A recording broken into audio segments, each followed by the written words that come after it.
സഖാവ് പാഠ്യം ഗോപാലൻ്റെ അനുസ്മരണ ദിനത്തിൽ പങ്കെടുക്കാൻ കഴിയുക എന്നത് തന്നെ മധ്യകേരളത്തിൽ നിന്ന് വരുന്ന ഒരു സഖാവ് എന്നുള്ള നിലയ്ക്ക് വളരെയേറെ ആവേശവും ഭാവിയുടെ പ്രവർത്തനത്തിന് കരുത്തുമാണ് എന്നാണ് ഞാൻ കരുതുന്നത്. ഇവിടേക്ക് വരുന്ന സമയത്ത് ഈ റോഡ് സൈഡ് നിറയെ സഖാക്കൾ ചുവന്ന കൊടിയും ചുവന്ന വസ്ത്രങ്ങളും, വോളണ്ടിയർ പരേഡ് മാത്രമല്ല ചുവപ്പ്, കൊച്ചുകുട്ടികളടക്കം ചുവന്ന ഡ്രസ്സ് ധരിച്ച് വരുന്ന അത്യാവേശപൂർവമായ കാഴ്ചയാണ് കണ്ടത്. എനിക്ക് തോന്നുന്നു ഈ നാടിൻ്റെ ഒരു ഉത്സവ പ്രതീതിയാണ്. ഈ നാട്ടിൽ ഉത്സവം എന്ന് പറഞ്ഞാൽ സഖാക്കളുടെ സ്മരണയാണ് ഞങ്ങൾക്ക് ഉത്സവം എന്ന് വിളിച്ചു പറയുന്ന രീതിയിലുള്ള പ്രകടനമാണ് എങ്ങും കാണാൻ സാധിക്കുന്നത്. അതിന് ഒരു പ്രത്യേക കാരണമുണ്ട്. കാരണം ഈ നാടിനെ മനുഷ്യരുടെ നാടാക്കാൻ വേണ്ടി പ്രവർത്തിച്ചതിൽ ഒട്ടനേകം സഖാക്കൾ, നേതാക്കന്മാർ, നവോത്ഥാന നായകന്മാർ, രാഷ്ട്രീയ നേതൃത്വം, എല്ലാവരും ഇവിടെ കസേരയിലിരിക്കുന്ന ഓരോരുത്തരുടെയും മുൻതലമുറകൾ, അവർ മനുഷ്യരെ മനുഷ്യരാക്കാൻ വേണ്ടി അവരുടെ ജീവിതം മാറ്റിവെച്ചവരാണ്. അതുകൊണ്ട് ഈ നാടിന് അങ്ങനെയുള്ളവരെയാണ് ആവശ്യം എന്ന് ഉറക്കെ വിളിച്ചു പറയുന്ന ഒരു ദിനം കൂടിയായി സഖാവിൻ്റെ ഈ സ്മരണ ദിനം ഈ പ്രദേശത്തുള്ള സഖാക്കളെല്ലാം കൂടി മാറ്റി തീർത്തിരിക്കുകയാണ്. ഞാനിതിപ്പോൾ പറയുമ്പോൾ നിങ്ങളുടെ മനസ്സിലുണ്ടാവുക, ടീച്ചർക്ക് ഇത് ആദ്യമായിട്ട് വരുന്നത് കൊണ്ട് തോന്നണതാ, ഞങ്ങൾ ഇങ്ങനെയൊക്കെ തന്നെയാണ് എന്നായിരിക്കും. ഏതായാലും ഇവിടെ വരാൻ കഴിഞ്ഞതും ഈ മഹത്തായ പരിപാടിയിൽ പങ്കെടുക്കാൻ കഴിഞ്ഞതും ചെറിയൊരു രാഷ്ട്രീയ പ്രവർത്തന കാലഘട്ടത്തിലെ മറക്കാനാവാത്ത ഒരു അനുഭവമായി എൻ്റെ ജീവിതത്തിൽ ഉണ്ടാകും എന്നുള്ള കാര്യത്തിൽ തർക്കമില്ല. നമുക്കറിയാം, രാജ്യത്ത് ലോകത്തും ജനങ്ങളാകെ പല വിധത്തിലുള്ള ദുരിതങ്ങളും പ്രയാസങ്ങളും അനുഭവിച്ച് ജീവിച്ചു വരികയാണ്. പണ്ടും അങ്ങനെയായിരുന്നു. മനുഷ്യൻ എന്നുള്ള പരിഗണന ഇല്ലാതിരുന്നൊരു കാലഘട്ടത്തിൽ നിന്ന്, എല്ലാറ്റിൻ്റെയും കേന്ദ്രം ദൈവമായിരുന്നൊരു കാലഘട്ടത്തിൽ നിന്ന്, യൂറോപ്പിൽ ജ്ഞാനോദയത്തിൻ്റെയും അല്ലെങ്കിൽ നവോത്ഥാനം എന്ന് കേരളത്തിൽ നമ്മൾ പറയുന്നതിൻ്റെയും ഒക്കെ തുടക്കം 14-15 നൂറ്റാണ്ടുകളിൽ യൂറോപ്പിൽ നിന്ന് ആരംഭിക്കുകയാണ്. കാരണം ഒരു കലാകാരനൊരു ചിത്രം വരച്ചാൽ, ഒരു കവി ഒരു കവിത എഴുതിയാൽ, ഒരു ശില്പി ഒരു ശില്പം തീർത്താൽ അതിൻ്റെ ഒക്കെ പ്രമേയം ദൈവവും ദൈവത്തെ ചുറ്റിപ്പറ്റിയുള്ള കാര്യങ്ങളും മാത്രമാണ്. അല്ലെങ്കിൽ സ്വർഗമോ നരകമോ അങ്ങനെയൊക്കെ ആവും. മനുഷ്യന് യാതൊരു പ്രാധാന്യവും ഇല്ലാത്തൊരു കാലഘട്ടം. അതിനു മുമ്പ് നമുക്കറിയാം, അടിമത്തം നിലനിന്നിരുന്നൊരു കാലഘട്ടം, മനുഷ്യനെ കൃമികീടങ്ങളെ പോലെ കണ്ടിരുന്നൊരു കാലഘട്ടം. ഒരവകാശം പോലുമില്ല. അവകാശമുണ്ട് എന്നുള്ളൊരു ബോധ്യം മനുഷ്യർക്കും ഉണ്ടായിരുന്നില്ല. അപ്പൊ അവിടെ നിന്നൊക്കെ മനുഷ്യൻ പലതരത്തിൽ പ്രതികരിച്ച് കുറെ മാറി നവോത്ഥാന കാലഘട്ടം വരുന്നു. ഇരുണ്ട യുഗത്തിൽ നിന്ന് ഒരു വെളിച്ചത്തിലേക്ക് വരുന്നു. പിന്നീടാണ് ദൈവത്തിന് പകരം മനുഷ്യൻ കേന്ദ്രീകൃതമായി വരുന്നു. കഥയിലും സാഹിത്യത്തിലും ശില്പചാതുര്യത്തിലും ഒക്കെ തന്നെ, വർത്തമാനത്തിലും ഒക്കെ തന്നെ മനുഷ്യനാണ് പ്രധാനം എന്നുള്ള തരത്തിലേക്ക് വരികയാണ്. അതെനിക്ക് തോന്നുന്നു ശാസ്ത്രത്തിലും ആ ഒരു മാറ്റം വരികയാണ്. ഭൂമി പരന്നതാണ് എന്ന് വിശ്വസിച്ചിരുന്നൊരു കാലം ഉണ്ടായിരുന്നല്ലോ. ഇപ്പോഴും അങ്ങനെ പഠിപ്പിക്കുന്നവരുണ്ട്. പക്ഷെ അത് ശരിയല്ല.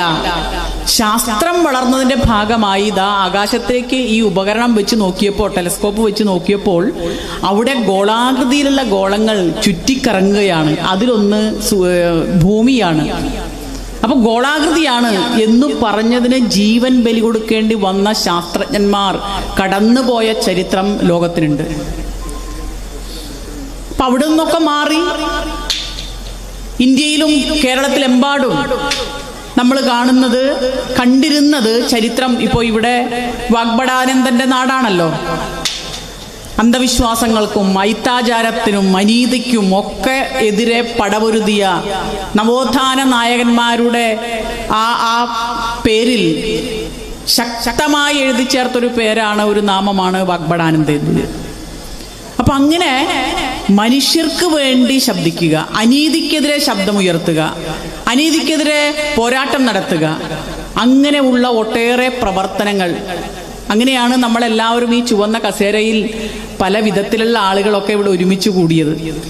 എനിക്ക് തോന്നുന്നു അത് കുറച്ചുകൂടിയും പറയാൻ പറ്റുന്നത് മധ്യ കേരളത്തിലും തെക്കൻ കേരളത്തിലും ചെന്നുകൊണ്ടാണ്. ഇപ്പം ഇവിടെ അതിൻ്റെ കാരണം, ഞാൻ ഇപ്പോൾ നമ്മുടെ ഒരു LC സെക്രട്ടറിയുടെ വീട്ടിലാണ് ഞങ്ങൾ ഇവിടെ ചായ കുടിക്കാൻ കയറിയത്. അപ്പോൾ ഒരു പേരൊക്കെ പറഞ്ഞു. ഞങ്ങളുടെ ഒരു ദുശീലം കൊണ്ട്, അല്ലെങ്കിൽ മനുഷ്യരുടെ, നമ്മുടെ ഈ കേരളത്തിലെ അല്ലെങ്കിൽ ഇന്ത്യയിലെ ഒരു മനുഷ്യരുടെ ദുശീലം കൊണ്ട് ഇങ്ങനെ ശീലിച്ച ചില ആശയങ്ങൾ അബോധ മനസ്സിലുള്ളത് കൊണ്ട് പേര് പറഞ്ഞു. അത് കഴിഞ്ഞിട്ട് ഞാൻ റൂമിലൊക്കെ ഒന്ന് നോക്കിക്കഴിഞ്ഞപ്പോൾ മധ്യ കേരളത്തിലും തെക്കൻ കേരളത്തിലൊക്കെ ആണെങ്കിൽ വീട്ടിൽ ചെന്ന് കഴിഞ്ഞാൽ ആരുടെയെങ്കിലും ഒരു പടം പ്രധാനപ്പെട്ടതുണ്ടാവും. ആ പടത്തിന് താഴെ ഒരു കെടാത്ത വിളക്കുണ്ടാവും. അപ്പൊ ഈ പടം ഒന്നും നോക്കിയിട്ട് ആരുടെയും കാണുന്നില്ല. നേരെ പടം കാണുന്നത് EMSന്റെ പടമുണ്ട്, പ്രധാനപ്പെട്ട നമ്മുടെ നേതാക്കന്മാരുടെ പടങ്ങളുണ്ട്, വേറൊരാളുടെയും പടമില്ല. അപ്പൊ അങ്ങനെ പടം വയ്ക്കാതെ മനുഷ്യർക്ക് വേണ്ടി പ്രവർത്തിച്ച സഖാക്കളുടെ പടമാണ് വെക്കേണ്ടത് എന്നുള്ള പുരോഗമന ചിന്ത കാണാൻ ഇടയായി. അപ്പൊ ഞാൻ എൻ്റെ കൂടെ വന്ന എൻ്റെ സഹോദരിമാരോട് പറഞ്ഞു, നോക്കൂ, നിങ്ങൾ എന്തെങ്കിലും തരത്തിലുള്ള പടം ഇവിടെ കാണുന്നുണ്ടോ? ഇതാണ് കണ്ണൂരിന്റെ രാഷ്ട്രീയം, വടക്കൻ കേരളത്തിന്റെ രാഷ്ട്രീയം. അപ്പോൾ എനിക്ക് മനസ്സിലായി, ഞങ്ങൾ മധ്യ കേരളത്തിലും തെക്കൻ കേരളത്തിലും ഉള്ളവർ അല്പമൊന്ന് വീമ്പ് കുറച്ച് പറഞ്ഞാൽ മതി. കാരണം ശൗര്യം അല്പം കുറവാ. മനുഷ്യത്വത്തിനു വേണ്ടി ആശയം, ജീവിതം ഉയർത്തിപ്പിടിക്കുന്ന ഒരു വിഭാഗം ഈ വടക്കൻ കേരളത്തിലുണ്ട് എന്ന് ഇവിടെ വരുന്ന ഓരോ വീടുകളിലും ഓരോ മനുഷ്യരോടും സംസാരിക്കുമ്പോൾ മനസ്സിലാക്കാൻ കഴിയുന്നുണ്ട്. അതുകൊണ്ടാണ് ഇവിടത്തെ രാഷ്ട്രീയത്തിന് ഒരു പ്രത്യേകമായ കരുത്തും മറ്റുള്ളവർക്ക് ആവേശവും പകർന്നു കൊടുക്കാൻ കഴിയുന്നത്. പ്രിയമുള്ളവരെ, നമ്മളിപ്പോൾ ഇവിടെ നിന്ന് സംസാരിക്കുമ്പോൾ, ഈ പരിപാടിയിൽ പങ്കെടുക്കുമ്പോൾ സഖാക്കളൊക്കെ സംസാരിച്ചു. മുതിർന്ന ജയരാജൻ സഖാക്കൾ ഒക്കെ സംസാരിച്ചു, സഖാവ് വസീഫ് സംസാരിച്ചു, ഇതിനു മുൻപ് പലരും സംസാരിച്ചിട്ടുണ്ടാവും, സഖാവ് TP സംസാരിച്ചു. ഇന്ന് കേരളം ചർച്ച ചെയ്യുന്ന വിഷയമാണോ യഥാർത്ഥത്തിൽ നമ്മൾ ചർച്ച ചെയ്യേണ്ടത്? കഴിഞ്ഞ ദിവസം ബഹുമാനപ്പെട്ട ആദരണീയനായ നമ്മുടെ ആവേശമായിട്ടുള്ള നമ്മുടെ മുഖ്യമന്ത്രിയുടെ ഒരു പ്രസംഗം യൂട്യൂബിൽ കേൾക്കാനിടയായി. അപ്പം അദ്ദേഹം പറഞ്ഞു, ഒരു കൊച്ചുകുട്ടി, അദ്ദേഹം പറഞ്ഞത് തന്നെ ഞാൻ പറയാൻ ആഗ്രഹിക്കുകയാണ്. ആർത്തലയ്ക്കുന്ന കടൽ തീരത്ത് ചെന്ന് നിന്നു. ആ കുട്ടി അത്ഭുതത്തോടു കൂടി നോക്കി, എന്ത് കരുത്താണ് ഈ സമുദ്രത്തിന്! ആ തിരമാലകൾ ശക്തിയോടുകൂടി വന്ന് ഈ തീരത്തിൽ അടിക്കുന്ന ആ അടിയുണ്ടല്ലോ, എത്ര കരുത്തോടു കൂടിയാണ് അടിക്കുന്നത്. ആ കുട്ടി വേഗം പോയിട്ടൊരു ബക്കറ്റിലൊരു ആ സമുദ്രത്തിൽ നിന്ന് കുറച്ച് വെള്ളം കോരി കരയിൽ വെച്ച്, എന്നിട്ട് അവനത് നോക്കിയപ്പോ ഈ കടലിലടിക്കുന്ന ആർത്തടിക്കുന്ന തിരമാല അവനിവിടെ പ്രതീക്ഷിച്ചു. നിരാശയായിരുന്നു ഫലം, കാണുന്നില്ല. പ്രിയമുള്ളവരെ, ഈ ആർത്തലയ്ക്കുന്ന കടലിലുള്ള ഓരോ തുള്ളിയുമാണ് നമ്മൾ ഓരോരുത്തരും എന്ന് ചിന്തിക്കാതെ ചിലർ ഈ ഒരു തുള്ളി വെള്ളമാണ് കടൽ എന്ന് വിചാരിച്ച് വർത്തമാനം പറയുന്നവരുണ്ട്. അതാണല്ലോ ഇന്നത്തെ ചർച്ച. ഈ ഒരു തുള്ളിയായിട്ടുള്ള ഈ തുള്ളി, ഈ മഹാസമുദ്രത്തിന്റെ ശക്തി ഞാൻ അതിൽ ചേർന്നത് കൊണ്ടാണ് എനിക്കുണ്ടായത് എന്ന് ബോധ്യമില്ലാതെ ഞാൻ തന്നെ കടലാണ് എന്ന് വിചാരിച്ച് വശാകുന്നവരുണ്ട്. യഥാർത്ഥത്തിൽ അങ്ങനെ ഉള്ളവരെ കുറിച്ച് സംസാരിക്കാനല്ല ഇന്ത്യയിലും കേരളത്തിലും സമയം ചെലവഴിക്കേണ്ടത്. മറ്റുള്ള കാര്യങ്ങളൊക്കെ പറഞ്ഞതുകൊണ്ട് ഞാൻ പറയുന്നില്ല. കാരണം നമ്മൾ എവിടെ നിന്നോ പടപൊരുതി വന്നു. നടക്കാൻ അവകാശമില്ലാതെ, പഠിക്കാൻ അവകാശമില്ലാതെ, ജോലിയെടുത്താൽ പണിയെടുത്താൽ കൂലി ചോദിക്കാൻ അവകാശമില്ലാതെ, മീശ വളർത്താൻ, മുടി വളർത്താൻ, മാറുമറയ്ക്കാൻ ഒന്നിനും അവകാശമില്ലാത്ത ജനവിഭാഗങ്ങളായി തല്ലുകൊണ്ട്, അടികൊണ്ട് നിരാലംബരായി ജീവിച്ച ഒരു ജനത ഇവിടെ എത്തി. ഒരു പന്തലിന് താഴെ എല്ലാവർക്കും ഒരുമിച്ചിരിക്കാൻ, ഒരുമിച്ച് സംസാരിക്കാൻ, ഒരുമിച്ച് വഴി നടക്കാൻ, ഇഷ്ടമുള്ള ആരാധനാലയങ്ങളിൽ പോകാൻ ഒക്കെ കഴിയുന്ന അവകാശം നേടിയ ഒരു വിഭാഗമായി നമ്മൾ മാറി. പ്രത്യേകിച്ച് കേരളം. ഇവിടെ വസീഫൊക്കെ പറഞ്ഞല്ലോ, വിദ്യാഭ്യാസത്തിൽ, ആരോഗ്യത്തിൽ, എന്തിന് ഇന്റർനെറ്റ്, ലോകത്തിൽ എല്ലാ ജനങ്ങളും ഇന്റർനെറ്റ് ഉപയോഗിക്കുന്ന ഒരു സമൂഹമാണ് കേരളം. ഓരോ ദിവസവും കേരളത്തെക്കുറിച്ച്, കേരളത്തിന്റെ സാമൂഹ്യ സാമ്പത്തിക നേട്ടങ്ങളെക്കുറിച്ച്, സാമ്പത്തിക നേട്ടം ഇൻവെർട്ടഡ് കോമ, കാരണം സാമ്പത്തിക ശക്തി ഏതാണെന്ന് ചോദിച്ചാൽ പല സംസ്ഥാനങ്ങളുടെയും വടക്കേന്ത്യൻ സംസ്ഥാനങ്ങളുടെയും പേര് നമ്മൾ പറയും. പക്ഷെ ഉള്ള സമ്പത്ത് നീതിപൂർവമായി വിതരണം ചെയ്യുന്ന ഒരു ഇടം ഏതാണ് എന്ന് ചോദിച്ചാൽ അത് കേരളമല്ലാതെ മറ്റൊന്നില്ല. അപ്പൊ ഇങ്ങനെ എണ്ണിയാൽ ഒതുങ്ങാത്ത നേട്ടങ്ങൾ എന്തിന്റെ അടിസ്ഥാനത്തിൽ?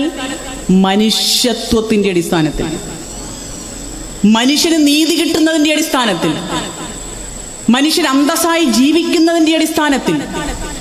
മാനവ വികസന റിപ്പോർട്ടിനകത്ത് ഈ ഇന്ത്യക്കകത്ത് 1-ാം സ്ഥാനത്ത് നിൽക്കുന്ന ഒരു സംസ്ഥാനമാണ് എന്ന് നമ്മൾ മറക്കരുത്. ഈ നമ്മളിൽ ഞങ്ങളുമില്ല, നിങ്ങളുമില്ല, നമ്മളെ ഉള്ളൂ. അതിൽ മാധ്യമപ്രവർത്തകരുണ്ട്, കോൺഗ്രസ് പ്രസ്ഥാനമുണ്ട്, RSS ആണെന്ന് വിചാരിച്ച് തെറ്റിദ്ധരിച്ച് നടക്കുന്ന നമ്മുടെ സഹോദരങ്ങളുണ്ട്, വ്യത്യസ്ത ജാതി മത കൂട്ടായ്മകൾ എല്ലാവരുമുണ്ട്. ഇവരെല്ലാവരും ചേർന്നതാണ് നമ്മൾ. അങ്ങനെ നമ്മൾ പലതും ഓർക്കുന്നത് നല്ലതാണ്. കഴിഞ്ഞ ആഴ്ച ഹിന്ദു ദിനപത്രത്തിൽ ഒരു നോവലിനെ കുറിച്ചുള്ളൊരു റിവ്യൂ, ഗീതാഞ്ജലി ശ്രീ എന്ന് പറയുന്ന UP-യിലെ പ്രമുഖ novelist, our city that day, അതാണ് ആ നോവലിന്റെ പേര്, അവർ സിറ്റി ദാറ്റ് ഡേ. ആ നോവലിൽ പ്രധാനപ്പെട്ട 4 കഥാപാത്രങ്ങളാണുള്ളത്. ഒന്ന് ശരത്ത്, മറ്റൊന്ന് ഹനീഫ്, വേറൊന്ന് ശ്രുതി, മറ്റൊന്ന് ഡാഡു എന്ന് പറഞ്ഞാൽ അവരുടെ ഡാഡി, ഈ ശരത്തിന്റെ അച്ഛൻ. ഈ 4 കഥാപാത്രങ്ങളെ വെച്ചുകൊണ്ട് ഇന്ത്യ ഇന്ന് നേരിടുന്ന രാഷ്ട്രീയമായ വെല്ലുവിളി, മാനവികതയുടെ അപജയം, ആ അപജയത്തെ തുറന്നു കാട്ടുന്ന ഒരു നോവൽ. അവരതിൽ പറയുന്നത് ഈ ശരത്തും ഹനീഫും അക്കാഡമീഷ്യൻസ്മാരാണ്. ഈ ഹനീഫ് ശ്രുതി എന്ന് പറയുന്ന പെൺകുട്ടിയെ വിവാഹം കഴിക്കുന്നു എന്ന് പറഞ്ഞാൽ അവിടെ പറയുന്നു, ആ വിവാഹത്തോടുകൂടി അമ്പലവും പള്ളിയും മതനിരപേക്ഷമാകുന്നു. ഇന്നലെ വരെ ഒരു പാലത്തിന് അപ്പുറത്തുള്ളവരായിരുന്നു, ഒരു പാലത്തിന് ഇപ്പുറത്തുള്ളവരുമായിരുന്നു. അങ്ങനെ ഇന്നലെ വരെ ഇവർ ഇങ്ങനെ 2 തട്ടിൽ നിന്നിട്ട് ജനങ്ങൾ. ഈ കഥയിൽ പറയാൻ ഉദ്ദേശിക്കുന്ന രാഷ്ട്രീയം എന്ന് പറയുന്നത് ആ അവരിൽ നിന്നും ഇവരിൽ നിന്നും മാറി ഞങ്ങൾ എന്ന രാഷ്ട്രീയം ഉയർത്തണമെന്നുള്ളതാണ്. ഇന്ത്യയുടെ രാഷ്ട്രീയം ഇന്ന് ആഗ്രഹിക്കുന്നത്, ഇന്ത്യ രാജ്യം ഇന്ന് ആഗ്രഹിക്കുന്നത് ഞങ്ങളും നിങ്ങളുമല്ല, നമ്മളാകണം എന്നുള്ളതാണ്.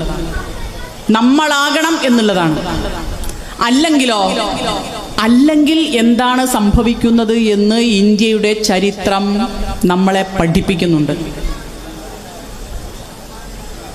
അത് എന്താണ് എന്ന് കൃത്യമായി ഇപ്പോ വിപിൻ ചന്ദ്ര എന്ന് പറയുന്ന പ്രശസ്തനായ ചരിത്രകാരൻ, അദ്ദേഹം വർഗീയത എന്ന് പറയുന്ന ഒരു ചെറിയ പുസ്തകം എഴുതിയിട്ടുണ്ട്. ചെറുതാണെന്ന് കരുതി വലിയ എളുപ്പത്തിൽ വായിച്ചു തീർക്കാവുന്നതാണ് എന്ന് കരുതേണ്ടതുമില്ല. ഇവിടെ പലരും വായിച്ചിട്ടുണ്ടാവും. നിങ്ങൾ കണ്ണൂരുകാരായതുകൊണ്ട് പ്രത്യേകം നിങ്ങൾ വായിച്ചിട്ടുണ്ടാവും എന്നാണ് ഞാൻ കരുതുന്നത്. ഇന്ന് ഇന്ത്യ നേരിടുന്ന ഏറ്റവും ഭീഷണി എന്ന് പറയുന്നത്, ഇന്ന് തന്നെയല്ല, കാലങ്ങളായി, ബ്രിട്ടീഷ് കാലഘട്ടം മുതൽ ബ്രിട്ടീഷുകാർ പയറ്റിയ തന്ത്രം അവർക്കിവിടെ നിലനിൽക്കാൻ വേണ്ടി, വർഗീയത എന്ന് പറയുന്ന ആ വിഷവിത്ത്, ആ വർഗീയതയെ നമ്മൾ ഒരു പ്രത്യയശാസ്ത്രമായി കാണണം എന്നുള്ളതാണ്, ഒരു വിശ്വാസമായി കാണണം എന്നുള്ളതാണ്. ഇന്ത്യൻ രാഷ്ട്രീയം, ഇന്ത്യൻ ജനത നേരിടുന്ന ഏറ്റവും വലിയ ആഭ്യന്തര ഭീഷണിയാണ് വർഗീയത എന്ന് പറയുന്നത്. അത് എങ്ങനെയൊക്കെ നമ്മുടെ രാജ്യത്തിൻ്റെ ശരീരത്തിനെ കീറിമുറിച്ചിട്ടുണ്ട്, മുറിവേൽപ്പിച്ചിട്ടുണ്ട് എന്ന് ഇന്ത്യയുടെ ചരിത്രം പറയുന്നുണ്ട്. അദ്ദേഹം പറയുന്നു, നിങ്ങൾ BJPക്ക് എത്ര സീറ്റ് ഉണ്ട് എന്ന് നോക്കിയിട്ട് വർഗീയതയെ അളക്കാൻ നിൽക്കരുത്. കാരണം 1951-52 കാലഘട്ടത്തിൽ ഗാന്ധിജിയുടെ മരണത്തിന് ശേഷം ഇന്ത്യയുടെ ആദ്യത്തെ പ്രധാനമന്ത്രിയായ ശ്രീ ജവഹർലാൽ നെഹ്റു ശക്തമായ ഭാഷയിൽ RSSനെതിരെ പ്രതികരിക്കുകയും ഇന്ത്യയിൽ പലയിടത്തും ശക്തമായ ഭാഷയിൽ പ്രസംഗിക്കുകയും ചെയ്തു. വളരെ നല്ലൊരു ആശയപരമായൊരു സമീപനമെടുത്തു. ഇന്ത്യയിലെ പ്രതിപക്ഷ പാർട്ടികൾ, ഇടതുപക്ഷ പാർട്ടികൾ ശക്തമായ പ്രതിരോധം തീർത്തു. സഖാവ് പാട്യത്തിനെയൊക്കെ അങ്ങനെയാണ് നമ്മൾ കൂടുതലായിട്ട് അനുസ്മരിക്കുന്നത്.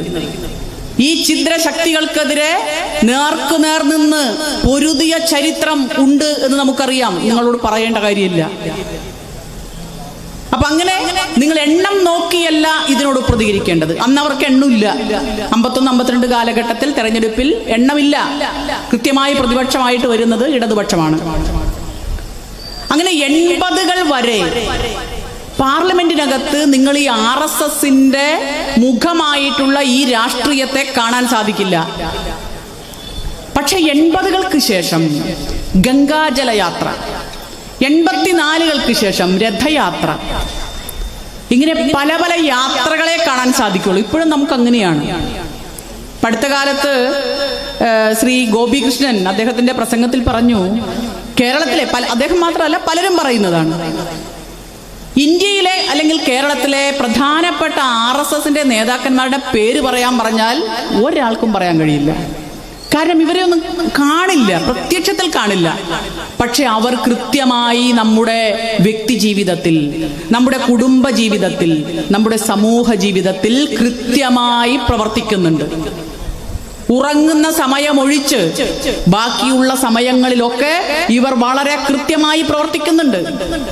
നമ്മുടെ വിശ്വാസങ്ങളിൽ, നമ്മുടെ ആചാരാനുഷ്ഠാനങ്ങളിൽ, നമ്മുടെ ഭാഷയിൽ, നമ്മുടെ ജീവിത രീതിയിൽ, നമ്മുടെ നടപ്പിൽ, നമ്മുടെ പ്രവർത്തനത്തിൽ എല്ലായിടത്തും ഇവരുടെ സ്വാധീനമുണ്ട്.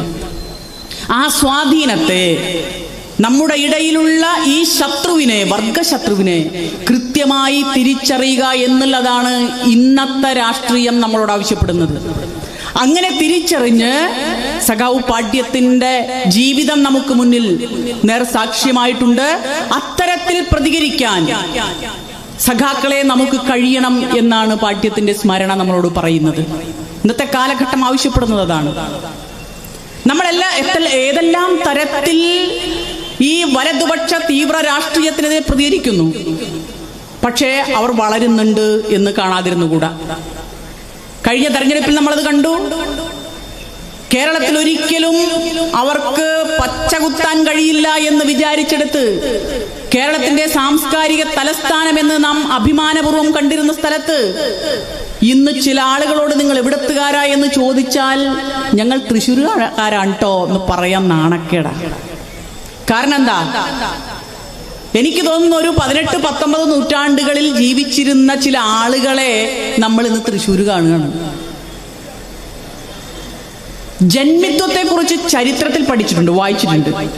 ചില പഴയകാല സിനിമകളിൽ നമ്മൾ കണ്ടിട്ടുണ്ട്, ജന്മി, ഓ ഇതാണ്. പക്ഷേ ആ കോമാളി വേഷങ്ങളെ കേരളത്തിന്റെ നടുക്ക്, മധ്യ കേരളത്തിൽ നമുക്ക് കാണാൻ സാധിക്കുന്നു.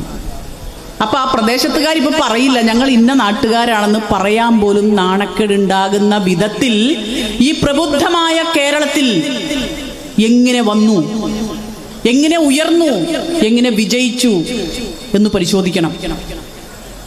അങ്ങനെ പരിശോധിച്ച് കൃത്യമായ നിലപാടെടുക്കാൻ നമുക്ക് കഴിയണം.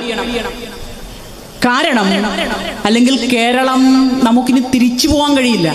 അങ്ങനെ തിരിച്ചു പോകുന്ന ജനങ്ങളല്ല കേരളത്തിലുള്ളത്.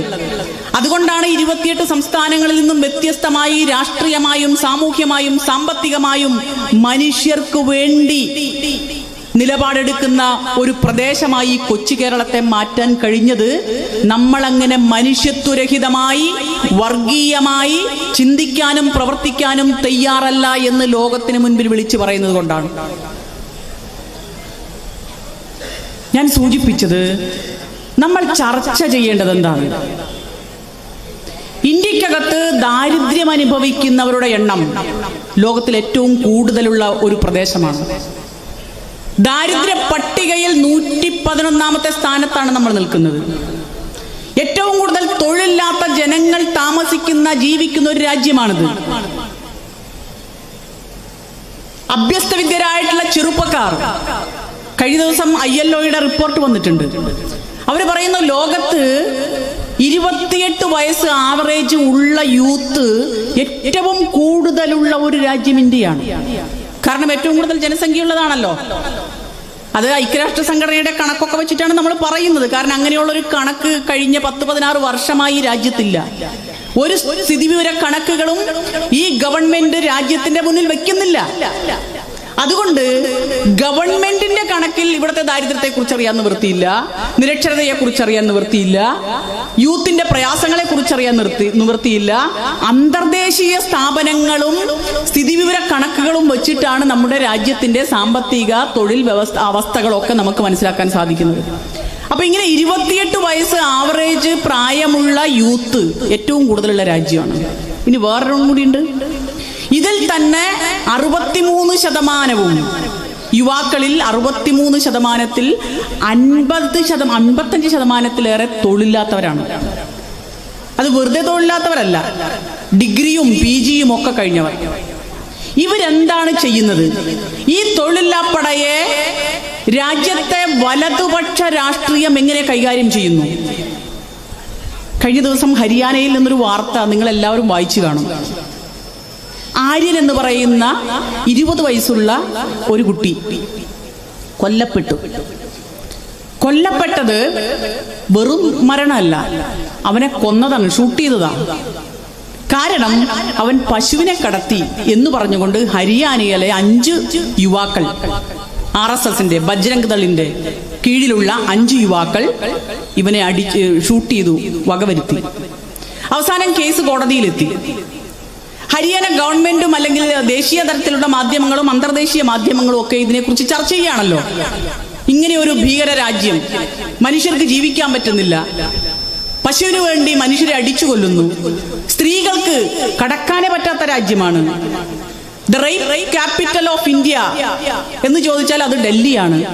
ഇങ്ങനെ ഇന്ത്യ എന്ന് പറയുന്ന അതിപുരാതനമായ പല നല്ല കാര്യങ്ങളും ഉണ്ടായിരുന്ന ഇന്ത്യ രാജ്യത്തെ ലോകം വീക്ഷിക്കുന്നത് ഇതേ കോണിലാണ്, ഇതേ രീതിയിലാണ്. അപ്പൊ അവർ പറയുന്നു, ഹരിയാനയ്ക്കകത്ത് അഭ്യസ്തവിദ്യരായ ചെറുപ്പക്കാരിൽ 17% ജോലിയില്ല, തൊഴിലില്ല. സ്വീപ്പർ ജോലിക്ക് 40,000 പേരെ ക്ഷണിച്ചപ്പോ 1.5 ലക്ഷം യുവാക്കളാണ് അതിന് അപേക്ഷിച്ചത്. സ്വീപ്പർ ജോലി കോൺട്രാക്ച്വൽ ജോബാണ്, വർക്കാണ്, സ്ഥിരമൊന്നുമല്ല.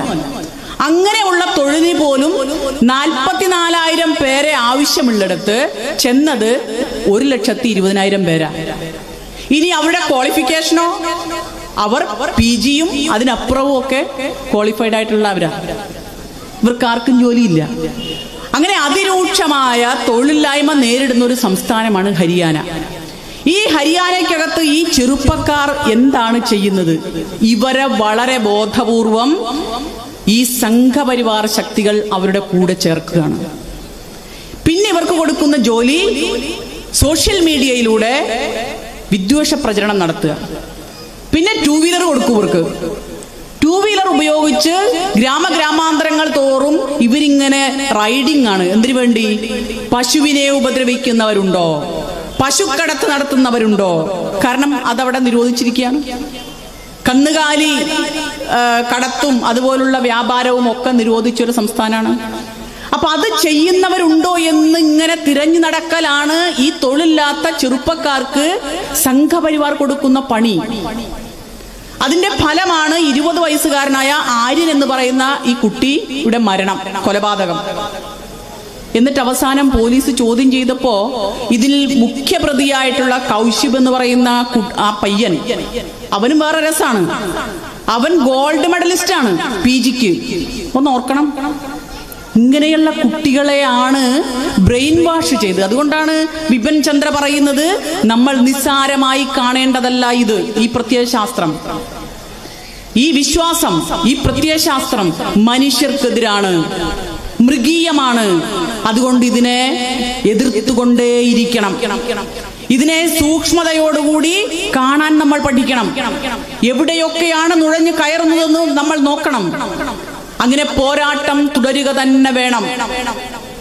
അസംബ്ലിക്കകത്ത്, പാർലമെന്റിനകത്ത് ഇവരുടെ നമ്പർ ഇല്ലല്ലോ, ഇവർ ഇരിക്കുന്ന കസേര ഇല്ലല്ലോ എന്ന് നോക്കിയല്ല ഈ പ്രത്യയശാസ്ത്രത്തോട് നമ്മൾ നേരിടേണ്ടത്. അപ്പൊ ഞാൻ ഈ വാർത്തയിലേക്ക് വരാം. ചോദ്യം ചെയ്തു, ഈ 1-ാം പ്രതിയെ ചോദ്യം ചെയ്തു. PGക്ക് ഗോൾഡ് മെഡലിസ്റ്റ് ആയിട്ടുള്ള ഈ 1-ാം പ്രതിയെ ചോദ്യം ചെയ്തു. അപ്പൊ അവൻ പറഞ്ഞു, ഒരു കയ്യബദ്ധത്തിൽ ഒരു ഹിന്ദു കുട്ടിയെ കൊല്ലേണ്ടി വന്നു. ഒരു കയ്യബദ്ധത്തിൽ ഒരു ഹിന്ദു കുട്ടിയെ കൊല്ലേണ്ടി വന്നു. നോക്കൂ, അപ്പോ കൈ അബദ്ധത്തിലല്ലാതെ ആരെ കൊല്ലാം എന്നാണ് പറഞ്ഞു വന്നത്. ഇങ്ങനെ എത്രയോ പേരെ നമ്മുടെ ഇന്ത്യക്കകത്ത് കൊല ചെയ്യപ്പെടുന്നു. സ്ത്രീകളെ കുറിച്ച് നിങ്ങൾ എങ്ങനെ ജീവിക്കണം, എത്ര പ്രസവിക്കണം, നിങ്ങൾ എന്തു വസ്ത്രം ധരിക്കണം എന്നൊക്കെ തീരുമാനിക്കുകയാണ്. ഇന്ത്യയുടെ ഭരണഘടന മാറ്റണം എന്നാവശ്യപ്പെടുക. ഭരണഘടന അംഗീകരിച്ചവരല്ല കേട്ടോ, പക്ഷെ ഇപ്പോൾ മാറ്റാനുള്ള ഒരു ശേഷി ഞങ്ങൾക്കുണ്ട് എന്നുള്ളൊരു ബോധം അവരിൽ, അത് ശരിയായ ബോധമാണോന്നറിയില്ല, അവരിൽ ഉണ്ടായിട്ടുണ്ട്. അങ്ങനെ 700-ലേറെ പേജുള്ള ഭരണഘടന, നമ്മുടെ ഇന്ത്യൻ ഭരണഘടനയെ റീപ്ലേസ് ചെയ്യാൻ വേണ്ടി സന്യാസിമാരാൽ തീർത്തു വെച്ചിരിക്കുകയാണ്. എന്തായിരിക്കും ഇത് നടപ്പിലാക്കുക ആയാലുള്ളൊരവസ്ഥ? കേരളത്തിന് താങ്ങാൻ പറ്റുമോ? ബാക്കി ചില സംസ്ഥാനങ്ങളിൽ ഇപ്പോൾ അങ്ങനത്തെയുള്ള കാര്യങ്ങളൊക്കെ ഇപ്പോഴും നടക്കുന്നുണ്ട്. പഞ്ചായത്തും അവരുടെ നിയമങ്ങളും ഭരണവും ഒക്കെ നടക്കുന്നുണ്ട്. നമുക്കങ്ങനെ ഒറ്റയ്ക്ക് മാറി നിൽക്കാൻ കഴിയുമോ? പലതും ഇല്ലല്ലോ. പല കാര്യങ്ങളും നമുക്ക് ഒറ്റയ്ക്ക് മാറി നിൽക്കാൻ കഴിയുന്നില്ല, അല്ലെങ്കിൽ സാമ്പത്തികമായി ശ്വാസം മുട്ടിക്കുന്നു. ഇനി ഈ പ്രശ്നം ഹരിയാനയിലും രാജസ്ഥാനിലും അല്ലെങ്കിൽ വടക്കുകിഴക്കൻ സംസ്ഥാനങ്ങളിലും മാത്രമാണോ? നമ്മുടെ ഈ അടുത്ത സംസ്ഥാനം കർണാടകയിലെ മാണ്ഡ്യ ജില്ല, കഴിഞ്ഞ ദിവസം പത്രത്തിൽ വാർത്തയായിരുന്നു. മാണ്ഡ്യ ജില്ല മതേതരത്വത്തിന് പേരുകേട്ട ഒരു പ്രദേശമായിരുന്നു. ഒക്കലിഗ സമുദായം, കാർഷിക മേഖലയും സ്വന്തമായി ഭൂമിയും ഒക്കെ ഉണ്ടായിട്ട് കാർഷിക വൃത്തി മെയിനായി ഉപയോഗിച്ചുകൊണ്ട് ജീവിക്കുന്ന ഒരു വിഭാഗം, ദളിത് വിഭാഗങ്ങളും ഒക്കെ ഇടകലർന്ന് ജീവിക്കുന്ന ഒരു മേഖല. ആ മേഖലയ്ക്കകത്താണ് ഈ അടുത്ത കാലത്ത് സെപ്റ്റംബർ 23 എന്നാണ് എൻ്റെ ഒരു ഓർമ്മ, അവിടെ വലിയ തോതിൽ പ്രയാസങ്ങൾ ഉണ്ടാക്കുന്നു. ആ പ്രയാസങ്ങൾ ഒരു ഘോഷയാത്ര കടന്നു പോവുകയാണ്. ഒരു മുസ്ലിം ഏരിയയിലൂടെ ഘോഷയാത്ര കടന്നു പോകുന്നു ഗണേശോത്സവത്തിന്റെ ഭാഗമായി. ഈ ഗണേശ വിഗ്രഹം അടുത്തുള്ള നദിയിൽ നിമജ്ജനം ചെയ്യുന്ന ഒരു ആചാരമാണ്. അപ്പൊ പോലീസ് പറയുന്നത് സാധാരണഗതിയിൽ ആ പ്രദേശത്തു കൂടിയല്ല കടന്നു പോകാൻ ഷെഡ്യൂൾ ചെയ്തത്. പക്ഷേ ഈ RSS സംഘപരിവാർ കൂട്ടുകാർ, ആ കൂട്ടുകെട്ട് ഇവർ തീരുമാനിച്ചു അതിലെ കൂടി പോകേണ്ടതില്ല. അവിടെ പ്രധാനപ്പെട്ട ഒരു മുസ്ലിം മോസ്ക് ഉണ്ട്, അതിലൂടെ കടന്നു പോകണം, നിർബന്ധം പിടിച്ചു. അതിലൂടെ കടന്നുപോയി. കടന്നുപോക മാത്രമല്ല, ആ പ്രദേശത്തുള്ള കടകൾ ഒക്കെ അടിച്ചു തകർക്കുന്നു. ആ പ്രദേശത്തുള്ള കടകൾ മണ്ണെണ്ണയൊഴിച്ച് പെട്രോൾ ഒഴിച്ച് തീ കൊളുത്തുന്നു. അപ്പൊ അതിലൊരു മുസ്ലിം വിഭാഗം നടത്തുന്ന കടകളാണ്. പക്ഷെ അവിടെ വാടകയ്ക്ക് പരിപാടി നടത്തുന്നത്, ഈ വ്യാപാരം നടത്തുന്നത് ഹിന്ദുക്കളായിട്ടുള്ളവരാണ്, വാടകക്കാർ. ഈ കടകളെല്ലാം അടിച്ചു തകർക്കുന്നു.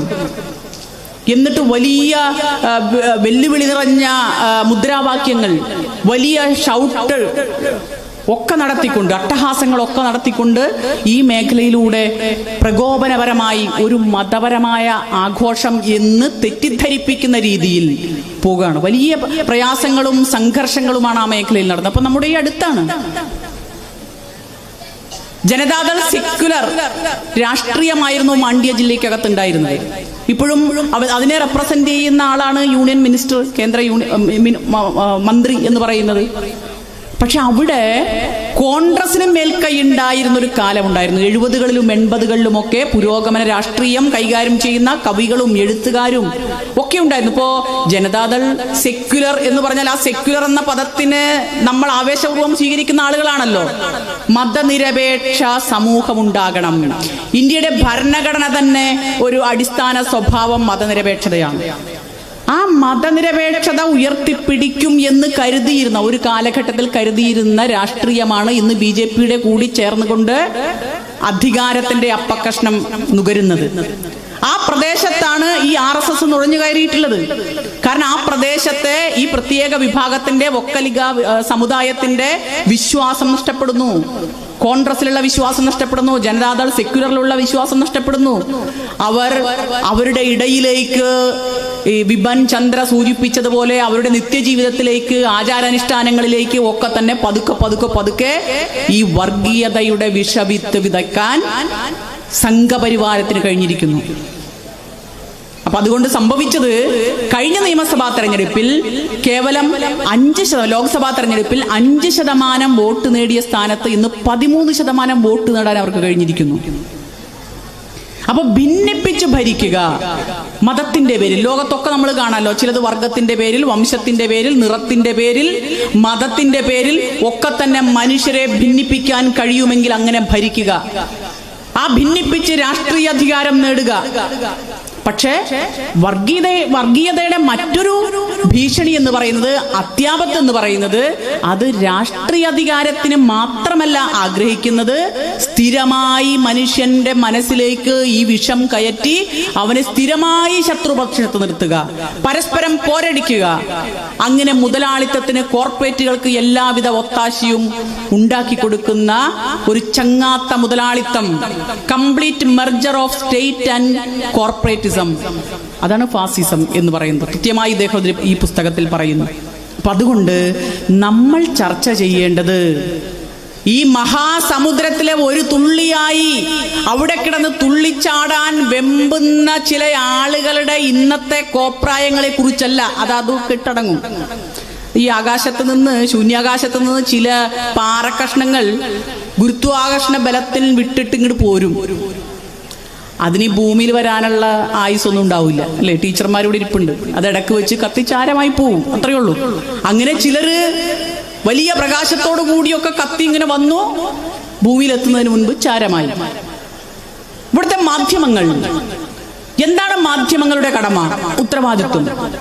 നമ്മളൊക്കെ പറയാറുണ്ട്, ജനാധിപത്യത്തിൽ മാധ്യമങ്ങൾ എന്ന് പറയുന്നത് ദ ഫോർത്ത് പില്ലറാണ്, ഫോർത്ത് എസ്റ്റേറ്റ് ആണ്, 4ാം തൂണാണ്. ജനാധിപത്യ രാജ്യങ്ങളിലാണ് മാധ്യമങ്ങൾക്ക് പ്രവർത്തിക്കാൻ കഴിയുക. അതൊരു പ്രത്യേകതയുണ്ട്.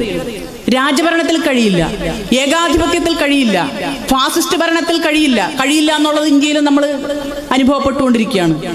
ഗൗരി ലങ്കേഷ് വരെയുള്ള മാധ്യമ പ്രവർത്തകരും നവോത്ഥാന പ്രവർത്തകരും പുരോഗമനാശയങ്ങൾ സംസാരിച്ചവരും എഴുതിയവരുമായിട്ടുള്ള ഗൗരി ലങ്കേഷ് വരെ ഉള്ള ആളുകളുടെ മരണം, കൊല നമ്മൾ കണ്ടതാണ്. എന്ന് പറഞ്ഞാൽ ഇന്ത്യക്കകത്ത് ഫാസിസം ഉണ്ട് എന്നുള്ളതിന്റെ തെളിവാണത്. ശബ്ദിക്കുന്നവരെ, മനുഷ്യർക്ക് വേണ്ടി വർത്തമാനം പറയുന്നവരെ, മനുഷ്യർക്ക് വേണ്ടി പ്രവർത്തിക്കുന്ന, വാദിക്കുന്ന ആശയത്തിനെതിരെ. അതുകൊണ്ടാണല്ലോ പറഞ്ഞത് കമ്മ്യൂണിസ്റ്റുകാരും ശത്രുക്കളാണെന്ന് വിചാരധാരയിൽ പറയുന്നത്. അപ്പൊ ഞാൻ സൂചിപ്പിച്ചത്, മാധ്യമങ്ങൾ ഓർക്കേണ്ട ചില കാര്യങ്ങളുണ്ട്. അടിസ്ഥാനപരമായി മിനിമം മര്യാദ മാധ്യമങ്ങൾ കാണിക്കേണ്ടത് ഒരു ജനാധിപത്യ സമൂഹത്തോട്.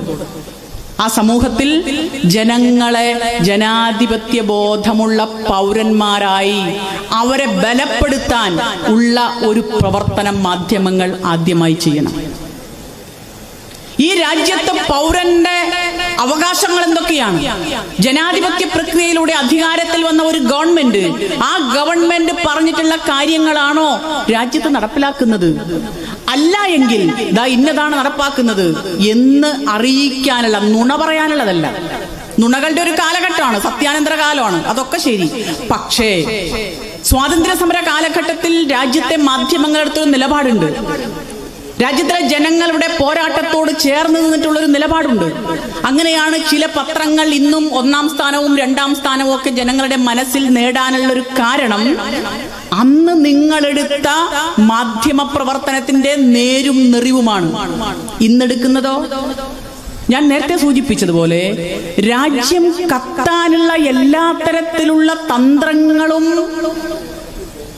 അടവുകളും രാജ്യത്ത് തീവ്ര വലതുപക്ഷം കൃത്യമായി അജണ്ട നിശ്ചയിച്ച് ഓരോ പരിപാടികളിടുമ്പോ നിങ്ങൾ പറയേണ്ടത് എന്താണ്? ഈ രാജ്യത്തെ പൗരന്മാർക്ക് വേണ്ടി, ജനങ്ങൾക്ക് വേണ്ടി. നിങ്ങൾക്കറിയാഞ്ഞിട്ടല്ലോ. ഈ രാജ്യം ഒരു സ്വതന്ത്ര പരമാധികാര രാജ്യമാണ്. മാത്രവുമല്ല, രാജ്യത്തെ ജനങ്ങൾക്ക് സമത്വവും നീതിയും സ്വാതന്ത്ര്യവും ഉറപ്പുവരുത്തും എന്ന് പ്രതീക്ഷ കൊടുക്കുന്ന ഒരു രാജ്യമാണ് ഇന്ത്യൻ ഭരണഘടന.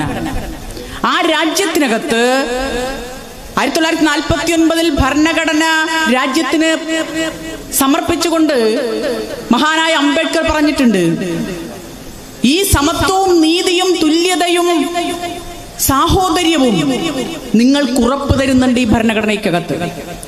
പക്ഷെ നിങ്ങൾ ഒരു കാര്യം മനസ്സിലാക്കണം, ജനാധിപത്യം പറയുന്നുണ്ട്. ആ ജനാധിപത്യം എന്ന് പറയുന്നത്, ആ ജനാധിപത്യത്തിൽ പ്രധാനപ്പെട്ട തൃത്വമുണ്ട്. ക്രിസ്ത്യാനികളായിട്ടുള്ളവർക്കറിയാം, തൃത്വം എന്ന് പറഞ്ഞാൽ അവരുടെ മനസ്സിൽ വരിക പിതാവ്, പുത്രൻ, പരിശുദ്ധാത്മാവ്, ബ്രഹ്മാവ്, വിഷ്ണു, ശിവൻ.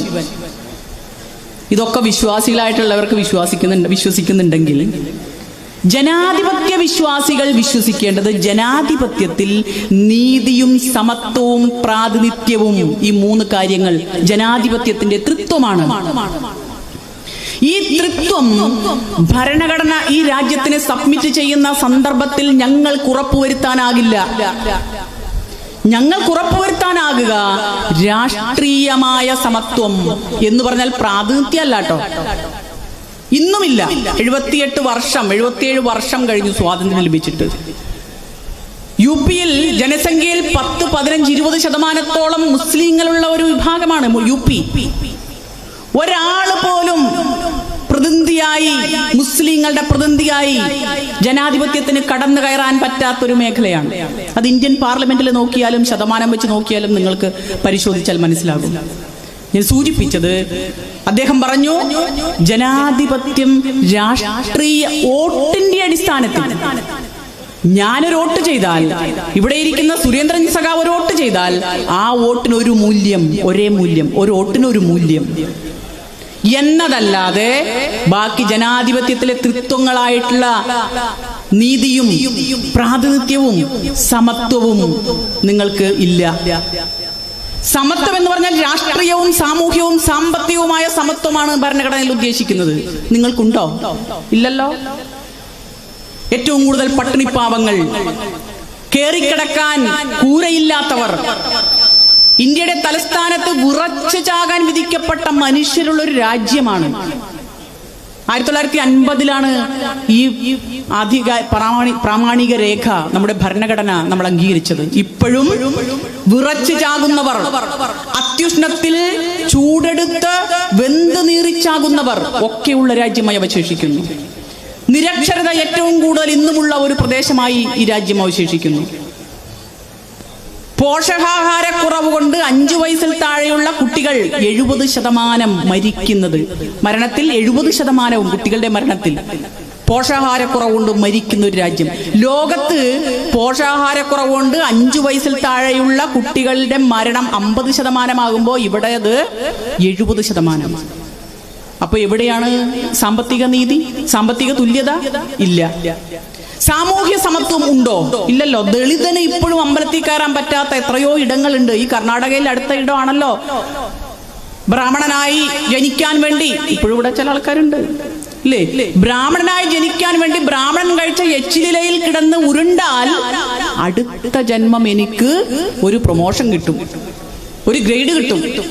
ഇപ്പൊ എന്താണോ ജാതി, അടുത്ത ഗ്രേഡിലേക്ക് വരും. അത് ഇന്ന് ഈ അടുത്ത കാലത്തല്ലേ നമ്മളൊക്കെ ഇടപെട്ട് മാറ്റിച്ചത്. അപ്പോൾ ഇങ്ങനെയുള്ള സാമൂഹ്യവും സാമ്പത്തികവുമായ അസമത്വം നിലനിൽക്കുന്നു. India shall be A union of States എന്നാണ് ഭരണഘടനയ്ക്കകത്ത്. എന്ന് പറഞ്ഞാൽ ശക്തമായൊരു കേന്ദ്രം, ദുർബലമായ സ്റ്റേറ്റ് അല്ല. ശക്തമായ കേന്ദ്രവും ശക്തമായ സംസ്ഥാനങ്ങളും എന്താണ് ചെയ്തു വരുന്നത്? ഞങ്ങൾ പറയുന്നത് അനുസരിച്ചില്ലെങ്കിൽ നിങ്ങൾക്ക് തരാനുള്ളത് തരില്ല. ഇന്ത്യക്കകത്ത് ഏറ്റവും കൂടുതൽ GST ആവറേജ് നോക്കിയാൽ കൊണ്ടുപോകുന്നത് കേരളത്തിൽ നിന്നാണ്. നമ്മൾ തമാശയ്ക്ക് പറയാറുണ്ട്, ഇന്ത്യൻ റെയിൽവേ നടക്കുന്നതിൽ ഒരു മേജർ ഭാഗവും നമ്മൾ ടിക്കറ്റ് എടുത്തുകൊണ്ടുള്ള ലാഭത്തിലാണ്, ഇല്ലേ? നമ്മൾ പറയാറില്ലേ? ഇങ്ങനെ എല്ലാം കൊണ്ടും സാമ്പത്തികമായി കൃത്യമായി കാര്യങ്ങൾ നിർവഹിച്ച് ഇന്ത്യ ഗവൺമെന്റിനെ, യൂണിയൻ ഗവൺമെന്റിനെ ശക്തിപ്പെടുത്തുന്നു നമ്മൾ. നമുക്ക് തരാനുള്ളതോ? നിങ്ങൾ കഴിഞ്ഞ ദിവസം പത്രത്തിൽ വായിച്ചിട്ടുണ്ടാവും, KST അടക്കം ഞങ്ങൾ സമരം നടത്തി. എന്തിനു വേണ്ടിയാണെന്നറിയോ? SSK എന്ന് പറയുന്ന ഒരു കേന്ദ്രാവിഷ്കൃത പ്രോജക്റ്റ് ഉണ്ട് വിദ്യാഭ്യാസ മേഖലയിൽ. അതായത് കുട്ടികളും വിദ്യാഭ്യാസ മേഖലയും സമൂഹവും തമ്മിലുള്ളൊരു ഇന്ററാക്ഷൻ, കുട്ടികളുടെ ബഹുമുഖമായ വികസനം, ഉൾച്ചേർത്തുള്ള വിദ്യാഭ്യാസം എന്ന് പറഞ്ഞാൽ നമ്മളൊക്കെ പഠിക്കുമ്പോൾ ഭിന്നശേഷിയിൽപ്പെട്ട കുട്ടികൾക്ക് പ്രത്യേകമായ വിദ്യാഭ്യാസ സ്ഥാപനങ്ങളായിരുന്നു. ഇപ്പം അതില്ല, എല്ലാവരും ഒരുമിച്ചിരുന്ന് പഠിക്കുക. ഇങ്ങനെയുള്ള കാര്യങ്ങൾ നിർവഹിക്കാൻ പ്രത്യേകിച്ച് 2009 വിദ്യാഭ്യാസ അവകാശ നിയമം വന്നതിന് ശേഷം 14 വയസ്സ് വരെയുള്ള കുട്ടികൾക്ക് നിർബന്ധിതവും സൗജന്യവുമായ വിദ്യാഭ്യാസം, അത് നടപ്പിലാക്കുന്നതിന് വേണ്ടി ഒരു കാലഘട്ടത്തിൽ വിദ്യാഭ്യാസം കൺകറന്റ് ലിസ്റ്റിലൊക്കെ ആയത് നിങ്ങൾക്കറിയാവുന്നതാണ്. അപ്പോൾ അതുമായി ബന്ധപ്പെട്ടിട്ട് ഇന്ത്യക്കകത്താകെ ഈ 14 വയസ്സ് വരെയുള്ള കുട്ടികളുടെ വിദ്യാഭ്യാസം, അധ്യാപകർക്ക് ട്രെയിനിങ്, കുട്ടികൾക്ക് പാഠപുസ്തകം, അങ്ങനെ ഈ കാര്യങ്ങളൊക്കെ കേന്ദ്രാവിഷ്കൃത പദ്ധതിയായിട്ടുള്ള സർവശിക്ഷ അഭിയാൻ എന്നായിരുന്നു ആദ്യം പേര്. ഇപ്പൊ സർവശിക്ഷ കേരള. എന്താ ചെയ്യുന്നതെന്നറിയോ ഈ കേന്ദ്ര ഗവൺമെന്റ്? ഈ കേന്ദ്രാവിഷ്കൃത പദ്ധതി പ്രകാരം 60-40 അനുപാതത്തിൽ ആണ് സംസ്ഥാനവും കേന്ദ്രവും ഫണ്ട് ചെലവഴിക്കേണ്ടത്. ഈ 60% തരേണ്ട യൂണിയൻ ഗവൺമെന്റ് അത് നിഷേധിക്കുന്നു. എന്താ പറയുന്നത്? അദ്ദേഹത്തിന്റെ പേര് വെച്ച്, പ്രധാനമന്ത്രിയുടെ പടം വെച്ച് ചില സ്കൂളുകൾ മുദ്ര കുത്തണം, ചാപ്പ കുത്തണം, എന്നിട്ട് അത് മോഡൽ സ്കൂളുകളായിട്ട് എടുക്കണം. നിങ്ങൾ കണ്ടിട്ടുണ്ടാവും പെട്രോൾ പമ്പിന്റെ മുമ്പിൽ സെൽഫി പോയിന്റ്. ഇങ്ങനെ നിബന്ധനകൾ വയ്ക്കുന്നു.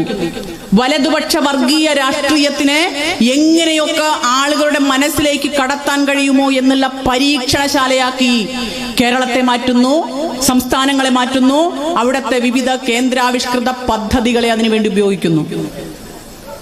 ഈ വിദ്യാഭ്യാസ മേഖലയിൽ മുൻപന്തിയിൽ നിൽക്കുന്ന ഒരു സംസ്ഥാനമാണ് കേരളം. പഞ്ചാബ്, തമിഴ്നാട്, ഈ സംസ്ഥാനങ്ങളൊക്കെ മുന്നിലാണ്. ഡൽഹി ഇവർക്കൊന്നും കൊടുക്കുന്നില്ല. കാരണം എന്താ? ഇവിടെയൊക്കെ തങ്ങൾക്കിഷ്ടമില്ലാത്ത രാഷ്ട്രീയ ഭരണകൂടമാണുള്ളത്, സംസ്ഥാന ഗവൺമെന്റ് ആണുള്ളത്. അതുകൊണ്ട് കൊടുക്കേണ്ടതില്ല. അവിടുത്തെ അധ്യാപകർക്ക് ശമ്പളമില്ല. ഉച്ചഭക്ഷണത്തിന്റെ കാര്യത്തിൽ ഈ കഴിഞ്ഞ തെരഞ്ഞെടുപ്പിൽ ഇപ്പോ വസീഫും ഞാനും ജയരാജേട്ടനും ഒക്കെ കഴിഞ്ഞ തെരഞ്ഞെടുപ്പിന്റെ ഒരു എന്താ പറയാ ഒരു തിക്തഫലം അനുഭവിച്ചവരാണല്ലോ. രാഷ്ട്രീയ എണ്ണത്തിന്റെ കാര്യത്തിൽ കേട്ടോ, രാഷ്ട്രീയപരമായി നമ്മൾ കുറെ മേൽക്കൈ ഉണ്ടാക്കാൻ കഴിഞ്ഞിട്ടുണ്ട്. അപ്പൊ അങ്ങനെ ഉള്ള ഒരു സാഹചര്യത്തിൽ അത് ഞങ്ങൾക്കെതിരെ തിരിച്ചടി ആയി ഉപയോഗിച്ച അധ്യാപകരുണ്ട്, ജീവനക്കാരുണ്ട്. കാരണം എന്താ? DA കൊടുത്തിട്ടില്ല. SSKയിൽ ജോലി ചെയ്യുന്ന അധ്യാപകർക്ക് ശമ്പളം കിട്ടുന്നില്ല. അവര് കാണുന്ന, പ്രത്യക്ഷത്തിൽ കാണുന്ന ശത്രു ആരാ? കേരളത്തിലെ ഗവൺമെന്റ്, കേരളത്തിന്റെ മുഖ്യമന്ത്രി സഖാവ് പിണറായി വിജയൻ, കേരളത്തിന്റെ ധനകാര്യ വകുപ്പ് മന്ത്രി. പോരാ, കെൽപ്പില്ല, മോശമാണ് എന്നാണ് നമ്മളടക്കം പറയാണ്. കൂടെ നിന്നുണ്ട് മറ്റേയാൾ നല്ലതായിരുന്നു, അപ്പുറത്താൾ നല്ലതായിരുന്നു, ഇപ്പുറത്താൾ നല്ലതായിരുന്നു, ഒന്നാമത്തെ ഗവൺമെന്റ് നല്ലതായിരുന്നു LDFന്റെ, രണ്ടാമത്തെ ഗവൺമെന്റ് വന്നപ്പോ മോശമാണ്, ഇങ്ങനെയൊക്കെ പറയല്ലേ. അപ്പൊ വളരെ കൃത്യമായി ഈ സംസ്ഥാനത്തെ, ഓരോ സംസ്ഥാനത്തെയും പ്രത്യേകിച്ച് ഈ തീവ്ര വലതുപക്ഷ രാഷ്ട്രീയമില്ലാത്ത സംസ്ഥാന ഗവൺമെന്റുകളെ ഒക്കെ അവരുടെ പ്രതിനിധികളെ ഉപയോഗിച്ച്, ഗവർണർമാരെ ഉപയോഗിച്ച് പ്രയാസപ്പെടുത്തുക, കേന്ദ്രാവിഷ്കൃത പദ്ധതികൾ ഉപയോഗിച്ച് ശ്വാസം മുട്ടിക്കുക, സാമ്പത്തികമായി നമുക്കുള്ള അവകാശത്തെ നിഷേധിക്കുക, ഇങ്ങനെയുള്ള പരിപാടികളൊക്കെ ചെയ്യുമ്പോൾ എന്തുകൊണ്ട് കമ എന്നൊരക്ഷരം ഇവിടുത്തെ മാധ്യമങ്ങൾ മിണ്ടുന്നില്ല? ഇവർക്കെന്താ പണി? ആരെങ്കിലും മരണപ്പെട്ടിട്ടുണ്ടെങ്കിൽ, എവിടെയെങ്കിലും ദുരന്തമുണ്ടായിട്ടുണ്ടെങ്കിൽ കഴുകൻ കണ്ണുകളുമായി ചെന്നുകൊണ്ട് അവിടെ തങ്ങളുടെ റേറ്റിംഗ് കൂട്ടാൻ, 4 ആളെ തങ്ങളുടെ ചാനലിന്റെ മുന്നിലിരുത്തിക്കാൻ എന്തൊക്കെ കോപ്രായങ്ങൾ കാണിച്ചു കൂട്ടാമോ അതെല്ലാം കാണിച്ചു കൂട്ടുന്ന വികൃതമായ മാധ്യമ പ്രവർത്തനം ഈ കേരളത്തിനകത്ത് നമ്മൾ കാണുകയല്ലേ. അത്തരം മാധ്യമ പ്രവർത്തനത്തെ ഈ രാജ്യത്തിന്, ഈ സംസ്ഥാനത്തെ ജനങ്ങൾക്ക് വിരുദ്ധമായ മാധ്യമ പ്രവർത്തനത്തെ ഈ പ്രയാസ കാലഘട്ടത്തിലും ഈ സംസ്ഥാനത്തെ കണ്ണിലെ കൃഷ്ണമണി പോലെ ആകുന്ന വിധത്തിൽ സംരക്ഷിക്കാൻ നിലപാടെടുക്കുന്ന, നയങ്ങളെടുക്കുന്ന കേരളത്തിലെ ഗവൺമെന്റിനെ മറ്റ് സംസ്ഥാനങ്ങളുമായി കമ്പയർ ചെയ്യാൻ ഇവർ തയ്യാറുണ്ടോ?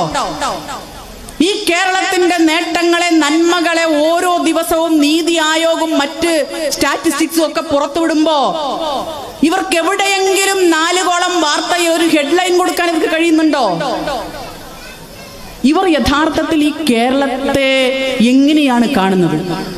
ഈ കേരളത്തിലെ ജനങ്ങൾക്ക് കേരളത്തിലെ മാധ്യമങ്ങൾ ഏതു പക്ഷത്താണ്? ഒരു ശത്രുപക്ഷത്ത് നിൽക്കുകയാണ്. ഒരു ശത്രുപക്ഷത്ത് നിന്നുകൊണ്ട് ഇരിക്കുന്ന കൊമ്പ് മുറിക്കാൻ ശ്രമിക്കുന്ന മാധ്യമങ്ങൾ നമ്മൾ ചർച്ച ചെയ്യണ്ടേ? മറ്റ് സംസ്ഥാനങ്ങളിൽ എന്താണ് നടക്കുന്നത് എന്ന് നമ്മൾ ചർച്ച ചെയ്യണ്ടേ? വീടില്ലാത്തവർക്ക് 4 ലക്ഷം രൂപ വീടിന് കൊടുക്കുന്ന ഒരേ ഒരു സംസ്ഥാനമേ ഉള്ളൂ ഈ ഇന്ത്യ രാജ്യത്ത്, അത് കേരളമാണ് എന്ന് പറയാൻ ഇവർക്ക് എപ്പോഴെങ്കിലും കഴിഞ്ഞിട്ടുണ്ടോ? ഇവരിപ്പോഴും ചർച്ച ചെയ്യുന്നത്, പ്രൈം ടൈമിൽ ചർച്ച ചെയ്യുന്നത്, ഇന്നലെ ഉയർന്നു വന്ന ആള് നാളെ നിയമസഭയിൽ എവിടെ ഇരിക്കും? തറയിലിരിക്കുമോ, കസേരയിലിരിക്കുമോ, മറ്റാളുടെ പുറകിലിരിക്കുമോ? എത്രയോ ജനകീയമായ പ്രശ്നങ്ങൾ കൈകാര്യം ചെയ്യാനുണ്ട്. രാജ്യത്തിന്റെ ഐക്യവും അഖണ്ഡതയും ജനങ്ങൾ തമ്മിലുള്ള സ്വൈര്യജീവിതവും ഒക്കെ തകർക്കുന്ന വർഗീയതയുടെ രാഷ്ട്രീയം ഈ രാജ്യത്ത് കൃത്യമായ അജണ്ടയോടുകൂടി പോകുമ്പോ നിങ്ങൾ അത് ചർച്ച ചെയ്യാൻ നിങ്ങൾ തയ്യാറായിട്ടുണ്ടോ? നിങ്ങളുടെ കടമ അതല്ലേ? ഈ രാജ്യത്തെ ജനങ്ങൾ ജാതിക്കും മതത്തിനും അതീതമായി ഇന്ത്യക്കാരാണ്, മതനിരപേക്ഷവാദികളാണ്. സമത്വവും നീതിയും സാഹോദര്യവും സ്വന്തം ജീവിതത്തിൽ അനുഭവിക്കാൻ, ഈ സമൂഹ ജീവിതത്തിൽ അനുഭവിക്കാൻ അർഹതപ്പെട്ടവരാണ് എന്ന ബോധ്യത്തിന്റെ അടിസ്ഥാനത്തിൽ അത് പ്രചരിപ്പിക്കാനും അതിനുവേണ്ടി നിലപാടെടുക്കാനും പ്രവർത്തിക്കേണ്ടവരല്ല ഈ മാധ്യമങ്ങൾ, ഇവിടുത്തെ രാഷ്ട്രീയ പ്രസ്ഥാനങ്ങൾ? വലതുപക്ഷമാകട്ടെ ഇടതുപക്ഷമാവട്ടെ, ഇവർക്ക് രാജ്യത്തെ, ഈ സംസ്ഥാനത്തെ ജനങ്ങളോടൊരു ഉത്തരവാദിത്വമില്ലേ? ഞാൻ നേരത്തെ സൂചിപ്പിച്ചല്ലോ, 75,000 രൂപ കേന്ദ്രം ഒരു വീടുണ്ടാക്കാൻ കൊടുക്കുമ്പോ നമ്മൾ ലൈഫ് പദ്ധതിയിലൂടെ കേരളത്തിൽ മാത്രം 4 ലക്ഷം രൂപ കൊടുക്കുകയാണ്. ചർച്ച ചെയ്യുന്നുണ്ടോ? കേരളത്തിലെ സ്കൂളുകൾ, വസീഫ് പറഞ്ഞല്ലോ, സ്കൂളുകൾ പൂട്ടിക്കോളൂ, ആരെങ്കിലും ഒന്ന് കച്ചവട സ്ഥാപനങ്ങളാക്കിക്കോളൂ എന്നൊരു പറഞ്ഞ കാലഘട്ടത്തിൽ നിന്ന് 11.5 ലക്ഷം കുട്ടികൾ അൺഎയ്ഡഡ് സ്കൂളിൽ നിന്ന് തിരിച്ചു വന്ന ഈ സംഭവം ഇത് കാണുന്നില്ലേ? അല്ലെങ്കിൽ നീതി ദേവതയുടെ പോലെ കേരളത്തിലെ മാധ്യമങ്ങൾ കണ്ണൊക്കെ അടച്ചു പൂട്ടി, ചെവിയൊക്കെ കൊട്ടി അടച്ചു നിൽക്കുകയാണോ? അതാണോ മാധ്യമ പ്രവർത്തനം? അപ്പോൾ ദയവ് ചെയ്ത് ഈ രാജ്യത്തെ, ഈ സംസ്ഥാനത്തെ ഒരു സാധാരണ ഒരു പൗര എന്നുള്ള നിലയ്ക്ക്, ഇവിടുത്തെ തൊഴിലാളികൾ, ഇവിടുത്തെ സാധാരണക്കാർ, സ്ത്രീകൾ, നിങ്ങൾ കൊട്ടിഘോഷിച്ചല്ലോ, നമ്മളൊന്ന് പരിശോധിക്കണം കേട്ടോ. ഓരോ സംഭവങ്ങളും ഉണ്ടാകുമ്പോ ഹേമ കമ്മിറ്റി റിപ്പോർട്ട് വന്നു കഴിഞ്ഞപ്പോ ഇന്ത്യയിലെന്നല്ല ഈ ലോകത്ത് തന്നെ എന്തോ അപരാധം ചെയ്ത ഒരു ഗവൺമെന്റ് കേരളം ഭരിക്കുന്നു എന്നുള്ള രീതിയിൽ ആയിരുന്നില്ലേ ചർച്ച? 2017 ഒരു നടി ആക്രമിക്കപ്പെട്ടിട്ട് ആ പ്രമുഖ നടനെ തുറങ്കിലടയ്ക്കാൻ കരുത്ത് കാണിച്ചൊരു പ്രദേശമല്ലേ കേരളം? അങ്ങനെ കരുത്ത് കാണിച്ച, രാഷ്ട്രീയ ആർജവം കാണിച്ച ഒരു ഗവൺമെന്റ് അല്ലേ കേരളത്തിലുള്ളത്? അതിനെ തുടർന്നല്ലേ സ്ത്രീകളുടെ, ആ മേഖലയിലുള്ള സ്ത്രീകളുടെ, സിനിമാ നടികളുടെ ഒരു കൂട്ടായ്മ ഉണ്ടാക്കി അവർ പറഞ്ഞതനുസരിച്ച് പ്രവർത്തിച്ചത്? അവര് വിളിച്ചു പറയാൻ തയ്യാറായത് എന്തുകൊണ്ടാ? ഈ മ്ലേച്ഛനായ നടൻ ഇങ്ങനെയൊക്കെ കാണിച്ചു കൂട്ടിയിട്ടുണ്ട്, ഇയാളുടെ യഥാർത്ഥ മുഖം ഇതാണ് എന്ന് പൊതുജന മധ്യത്തിൽ വലിച്ചു കീറാനുള്ള തന്റെ ഇടം എങ്ങനെയുണ്ടായി കേരളത്തിലെ അഭിനേത്രികൾക്ക്? കേരളത്തിൽ കരുത്തുള്ള ഒരു ഗവൺമെന്റ് ഉണ്ട്, സ്ത്രീകളുടെ കൂടെ നിൽക്കുന്ന ഒരു ഗവൺമെന്റ് ഉണ്ട് എന്ന് തോന്നിയത് കൊണ്ടല്ലേ പറയൂ? അല്ലെങ്കിൽ അവര് മാധ്യമങ്ങളിലൂടെ വന്നിട്ട് എന്നിട്ട് ഈ കൊള്ളരുതാത്തരങ്ങൾ, ഈ ചൂഷണങ്ങൾ, ഈ സ്ത്രീ വിരുദ്ധത ദാ ഇവിടെ നടക്കുന്നുണ്ട്, എന്തൊക്കെ നടക്കുന്നുണ്ട് എന്ന് അന്വേഷിക്കാൻ കമ്മീഷനെ വെച്ചു. ആ കമ്മീഷൻ റിപ്പോർട്ട് കൊടുത്തു. അതിലും പറയുന്നുണ്ട് ഇന്ത്യയിൽ ആദ്യമായി ഒരു കമ്മീഷൻ റിപ്പോർട്ട് വെച്ചതാണെന്നൊക്കെ ഈ മാംപ്രകൾ പറയുന്നുണ്ട്. എന്നിട്ട് പറഞ്ഞു വരുന്നത് പിന്നെ അന്തിച്ചർച്ചയായി എന്തോ വലിയൊരു മഹാപരാധം കേരളത്തിലെ ഗവൺമെന്റ്, ഈ ലോകത്ത് തന്നെ ആദ്യമായി ഒരു അപരാധം ചെയ്തൊരു ഗവൺമെന്റാണ്. എന്തായി അവസാനം എന്തായി? ഹേമ കമ്മിറ്റിയുടെ ചർച്ച പോയി. അപ്പോഴേക്കും പാവപ്പെട്ട വയനാട് നിവാസികൾക്കുള്ള വലിയ ദുരന്തം അങ്ങോട്ട് പോയിട്ടോ അവിടെ പിന്നെ വലിയ ഷൂട്ടിംഗ് ആണ് അവിടെ. യഥാർത്ഥത്തിൽ സിനിമ സെറ്റപ്പാണ് കേരളത്തിലെ മാധ്യമങ്ങൾ നടത്തിക്കൊണ്ടിരിക്കുന്നത്, അല്ലെ മാധ്യമ പ്രവർത്തനമല്ല. അത് കഴിഞ്ഞാൽ പിന്നെ അടുത്ത ആള് വന്നു, അൻവറിനെ കിട്ടി. പിന്നെ 2-3 ദിവസം അവിടെ പറഞ്ഞല്ലോ, കേരളത്തിന്റെ മുഖ്യമന്ത്രി പോലും പറയാണ്, അവര് തന്നെ പറയാണ് 2 മണിക്കൂർ. ഇങ്ങനെയുള്ള ആളുകളെ തുറന്നു കാണിക്കാൻ ഉള്ള ഉത്തരവാദിത്വമാണ് ഇന്നത്തെ രാഷ്ട്രീയം നമ്മളോട് ആവശ്യപ്പെടുന്നത്. സഖാവ് പാഠ്യത്തിന്റെ ഓർമ്മകളും നമ്മളോട് ആവശ്യപ്പെടുന്നതാണ്.